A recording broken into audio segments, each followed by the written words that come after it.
Hi guys, what's up YouTube family? Ian and Jess checking back in. Hope you guys are doing well. Hope you guys are one step closer to your dreams and goals. Hope you guys are falling in love. So guys, today's video we're going to explore the lies the Islamists are telling. You know, when you show Muslims their sources, they tell you that they're lying. If you show them a verse from the Quran, they tell you you're lying. If you show them a hadith, they say you're lying. But today they have gone to the extreme extent of lying just to prop up the Islamic propaganda of people saying their shahada, just to show that Muslims are being converted day in and day out, guys. Let's look at this video really quickly here that's being shared by an Islamic channel.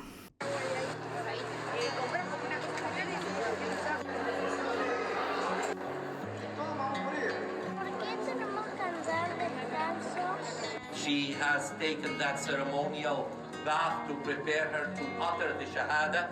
Ashhadu an la ilaha illallah wa ashhadu anna Muhammadan Rasulullah.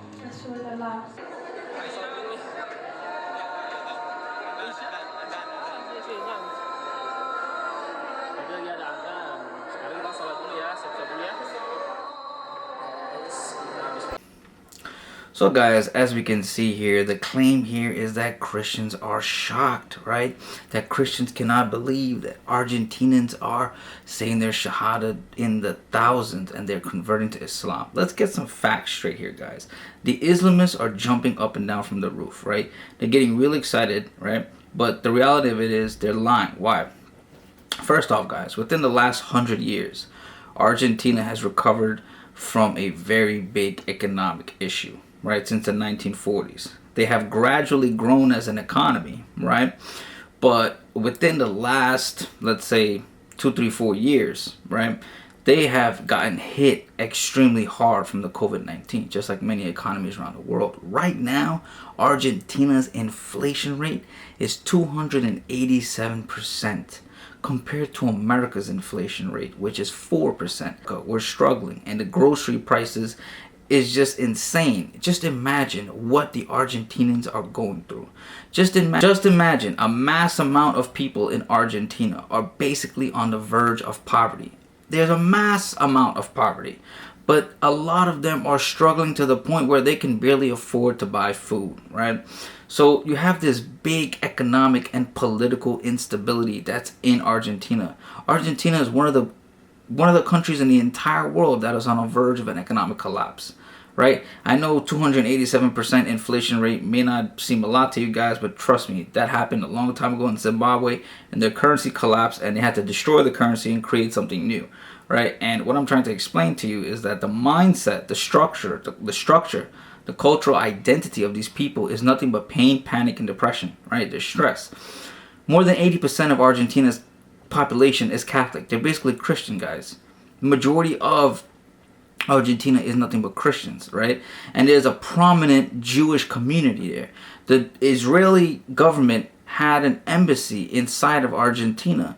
So basically, guys, in the 1990s, Hezbollah and Iran basically was blamed recently, 10 years ago, for a terrorist attack that happened in the 1990s against the Israeli embassy. So these guys propping up these numbers and basically creating propaganda as if Islam is on the rise and people are accepting it and showing some sort of fake little bogus video.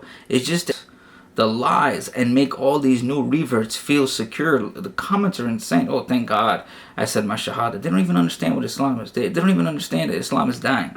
Islam is going down and down in the drain, right? But the point of the story is, guys, they took everything out of proportion to create this blurred type of propaganda, right? To make it seem as if Islam is on the rise because Allah is true and Islam is true and the Quran is true. But it's all a lie, guys, right? So the point of the story is people that were accepting Islam and the people that were curious of Islam, it's literally because people wanted something new. So because a majority of the country is Christians, and many of them are not even practicing Christians, but the fact is that many of them are Christians, people tend to feel as if their religious identity and their religious faith is basically diminishing, right?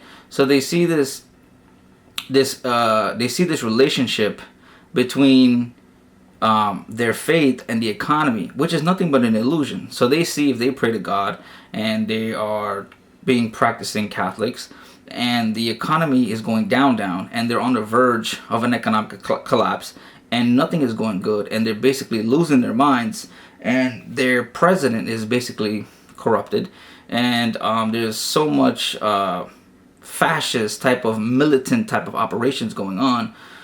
Some of them are going to say, hey, yo, you know what? We need something new.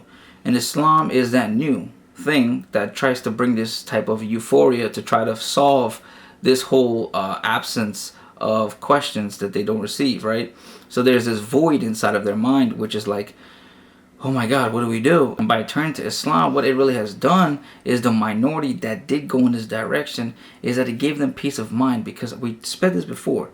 Islam teaches you that life begins after death. So people who are going through torture, torment, and struggle, depression, stress, this is the perfect formula. This is the perfect remedy. This is the antidote for that, right? Because Jesus Christ teaches you how to grow through him. Jesus Christ teaches you how to tackle the struggles and the challenges of life and the obstacles to become the best version of yourselves. Jesus Christ gives you life, right? So when there's this illusion going on where they're thinking that there's a parallel between Christianity and the decline in their economy and the corruption of their government and this militant type of coup that's going on, they don't realize that they have no relationship at all, right? Because this has nothing to do with Jesus Christ. This has nothing to do with Christianity. These are two separate things.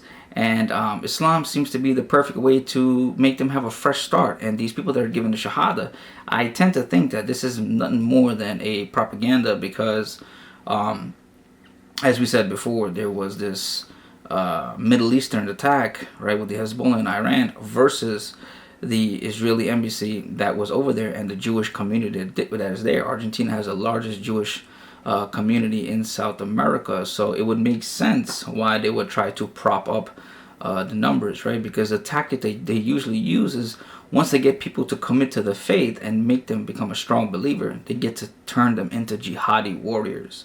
And once they have enough jihadi warriors, they can kind of like recruit them, like how ISIS used to recruit people, right? They used to like contact people from the America or the UK and tell them all kind of weird things about what the Prophet did and Allah and what rewards they're gonna get and the Houris and all kind of nonsense. And what people do is they get seduced and they get manipulated, and they become dead inside, right? They become hollow. They become some sort of programmed warrior now for a fake god. And they go out there and they fight against the West, thinking that that's the right thing to do, when the guy is a puppet master behind the sand and the mountains in the Middle East, who really don't care about Islam, right? They piss on the Quran and they basically piss on Muhammad because they don't care about it, but they have some sort of revenge against the West and want to form a caliphate, and they will do anything in any means possible. So guys, I hope you enjoyed today's video. Please like, share, subscribe, guys. Bye guys. Bye guys.